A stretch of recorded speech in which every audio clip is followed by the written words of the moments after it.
సిగ్గేమంటూ కొమ్మారెమ్మ ఊగాడింది.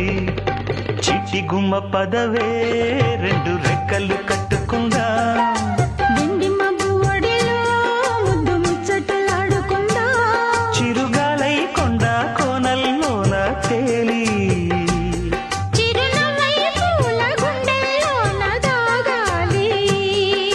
చిట్టి గుమ్మ పదవే రెండు రెక్కలు కట్టుకుందా.